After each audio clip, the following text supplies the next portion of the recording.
Þá er þetta farið af stað. Grótta byrjar með boltan í sínum bláu og gulu. 4-2 í 8 liða úrslitum bikarkeppninnar upp í Árbæ. Þar voru Gróttumenn yfir lengi vel en fengi á sig jöfnunarmarkið á lokamyndu leiksins. En hér er Björgvin Brimi kominn á fulla ferð. Björgvin kominn inn í tegin og hann tekur skoti og þetta er stöngir inn. Björgvin Brimi með frábær tilþrif. Setur þennan í einbeittur. Hvað gerir? Hann tekur skotið en þetta er beint í hendurnar á þarna og fáir Fylkismenn. Andri var nú líklega brotlegur þarna en Fylkismenn héldu boltanum og þá skyndisókn Matthías, hann er eldfljótur en já, hann nær þessum boltan. Matthías nær hann aftur að komast í boltan, hann gerir það. 2-0 fyrir Gróttu.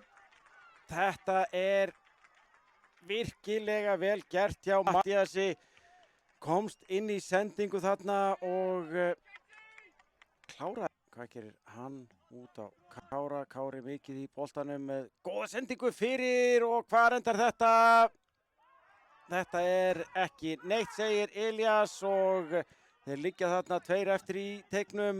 Fyrst hann á fullri ferð með nokkra möguleika. Velur Björgvin Brima hér vinstra megin.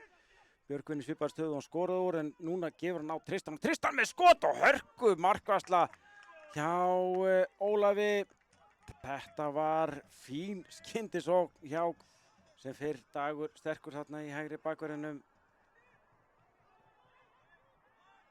Og hér mistök í, þetta er vítaspyrna. Skorar eða hvað? Hann gerir það. Guðmundur Tyrfingsson búinn að minnka. Sjáum hvað verður þessu, fengur dauðafæri úr síðustu hornspyrnu. Þessi bolti hár og aftur er Aron. Þetta er mark. Þetta sinn skoraði hann varamaðurinn Aron Snær Guðbjarnason. Guðbjörnsson vildi ég sagt hafa. Axel verður fyrir þessu, boltinn ennþá í leik. Birkir tekur hann vel niður, umkringdur Gróttumönnum. Býr sér til smá pláss hér og sendir boltan fyrir marki og þetta er, hvað endar þetta? Þetta er mark!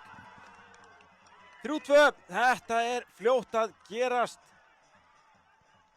Fylkir búið að skora 3 mörk hér á fyrst.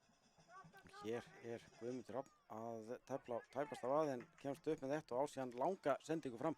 Björgvin Brimi og sendingin er á Andra og Andri í dauðafæri en þetta ver frammi til þess að búa til færi og klára sömuleiðis en ekki gekk það í þetta skipti og þá er Fylkir komið í dauðafæri hér og 4-2. Þetta er Keiten tapar boltanum og Fylkismenn komnir í úrvalsfæri. Hvað endar þetta með marki? 5-2. Guðmundur Tyrfingsson að skora annað mark sitt í þessum leik og gerir hér endanlega út þennan leik og aftur eru Gróttumenn að hvað er að segja sinn versti óvinur í þessu öllu saman. Gefa hér enn og aftur færi á sér. Það er Dagur sem að vinnur boltan og kemur á Guðmund Tyrfingsson.